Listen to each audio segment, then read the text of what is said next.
All right, this is part two of our interview with Dr. Sanja Tamburic, naturopathic physician in Vancouver. We're talking about the importance of your diet and your exercise and taking care of yourself so your body is better prepared to do the Coimbra protocol.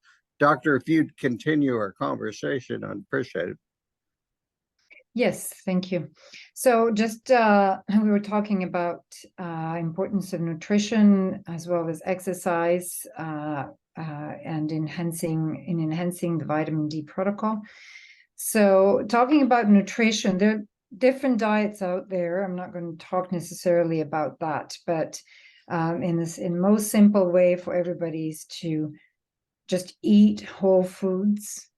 Okay, eat what resonates with you, eat what resonates with your DNA and the place where you live on this planet and what your ancestors ate. Stay away from processed food. Those are kind of the most important things. The rest is personal preferences that you will work out with your medical practitioner. But what I also want to address is that with patients, what I see is that they have digestive issues and therefore they're not really absorbing their food properly. And if they're not absorbing food, they won't be absorbing vitamin D either. So making sure that you poop regularly, that you pee regularly, that you feel energized after eating and not tired. Those are important things. If you're feeling tired, that means that you're not digesting well. And there are things out there that can help you with enhancing your digestion. So talk to your medical practitioners about that as well. I want to address one issue that's very common, which is partly due to the disease process and partly just part of the lifestyle and the diet, and it is constipation. A lot of patients and protocols suffer from constipation because maybe they have lesions in the lower end of the spine, or maybe because they've always been constipated due to their diet, maybe the colon and gallbladder are stuck, they're not working properly, etc., etc. One practical recommendation, without going into any particular detail about how to address that, is to take your vitamin D after you've had the bowel movement in the morning. And you may need to take some things to enhance the bowel movement in the morning, and that's very important. If your bowels are not functioning properly, you have to work on that somehow. Some people do colonics, some people take psyllium husk. Make sure you drink lots of water with that. And some people take soaked flax seeds and then they just drink the water What that about has magnesium? magnesium. That's another thing.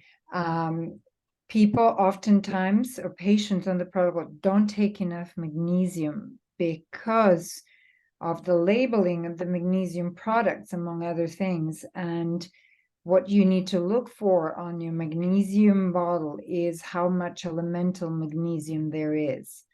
Right. And if you on magnesium bisglycinate, you may need to combine with magnesium chloride, which will also help with bowel movements.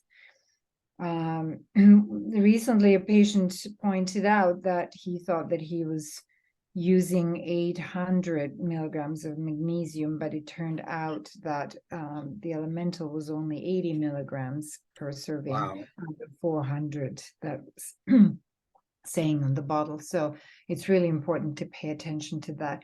Not all patients get response with bowel movements with magnesium bisglycinate, and they may need to combine with magnesium oxide, which is used specifically to move the bowels. Some patients, on the other hand, have problem with taking too much magnesium because they get diarrhea, and they should take that magnesium with food.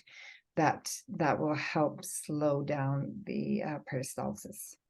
So those are kind of some of the issues that I want to point out, the importance of having regular bowel movements. So you need to do whatever works for you to initiate that bowel movement. And because vitamin D is drying, it's very drying at this high dose, it may aggravate constipation that already exists. And some patients who haven't had problem with constipation before, now they do.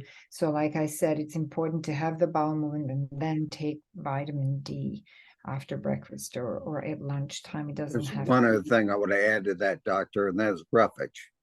People eat lettuce and vegetables and all that fresh produce because it will help your bowels function. If you're eating fatty food and food that doesn't have roughage, it's exactly. not doing you any favors. But if you eat good food, it will help you substantially. Yes. Stick to the produce department, away from the aisles with packaged stuff.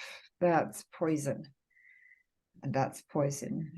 It's not hard science, it's common sense, right?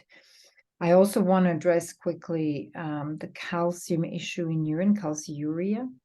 A lot of patients showing up with calciuria. There are different reasons. The most common that are part of the protocol are water that you drink, whether it's enough water, whether it's high in calcium, diet, obviously, magnesium intake. Those are really important aspects that can affect calciuria. Okay, so it's as simple as that. Oftentimes, not enough magnesium. Some say I'm drinking enough water and I can see that there is a high urine output, but they're not taking enough magnesium to oppose the amount of calcium that's been released from the high dose of vitamin D.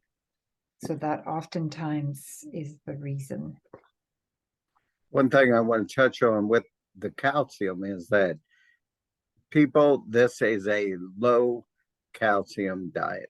It is not a no calcium diet. If people get hung up on that, I saw somebody the other day that said, well, I drink coffee. Somebody was asking if they can drink coffee in the morning. And a lady replied, I drink coffee every morning, but I use coconut milk or whatever. And I started laughing because I use real cream, but it's only a tablespoon, people. And if you're only taking a tablespoon of cream, it's not going to shoot your calcium numbers out of whack. And my calcium numbers have never been borderline. So I'm not worried. But don't be so legalistic about the protocol that you remove all calcium. Your body Correct. needs some calcium. Correct. Correct. Exercise is a good way to push this calcium back to your bones. I do understand, and I want to address that there are patients like you that have difficulty exercising, but you can still exercise upper body, hopefully. And that will also help with utilization of calcium that has been released. Okay, because vitamin D has osteoclastic and osteoblastic activity. In simple terms, it builds and degrades the bone. It's the fine balance. And exercise really helps with pushing that calcium back to the bone. I can't emphasize enough. I want to go I couldn't agree back more. to coffee quickly. I do allow my patients to have life. I allow them to have coffee. One coffee a day with cream is fine. Cream actually does not contain very much calcium at all. Right. So that's totally fine. Enjoy it. But I am against drinking coffee all day long for this particular reason. It will prevent healing because you're going to be in sympathetic output all the time. It's going to raise your cortisol level, your adrenaline, your insulin levels. You're going to start gaining weight. You're going to crave sugar. And not only that, the most important thing, which is related to the calciuria, is that coffee is acidic to the body. Smell your urine after you've drank coffee and you'll know. And coffee will leach out more calcium out of your body, and you cannot afford that while in protocol in order to alkalinize because of the acidity. So I have that's one more thing to ask you about coffee. Okay, we're required to drink 2.5 liters of water or liquids a day. So the person that first initiated the protocol with me said, well, it's a liquid, you count it. Now I don't because it's a diuretic and it has caffeine in it, so I don't count it. No, it does not. For me, what counts, and this is not just of my protocol patients, all of my patients have to drink a lot of water. Okay. 43 milliliters per pound of body weight. So that's a lot of water for some people. I do not count coffee, only what counts is pure water and herbal teas. That's what's allowed. Well, Can I add one thing before we close? Because okay, this is what I want to do for patients who are want to volunteer for this project, and the results of that will give us some ideas how we can help everybody else. I want to start in April and organize a group, and I will offer support. And this is all free of charge. If people want to donate, they can donate to you so that you can sponsor some other patients who can't afford care. But I want to run 3-day water fasts with people, because we know that autophagy that happens after 3-day fasts, water fasts, brings lots of benefits. It just restarts the whole body, and your body yes. starts functioning much better. People There I are, fast, and I want to tell you that it's really good at resetting the body. yes, and there are other things that I will introduce as well.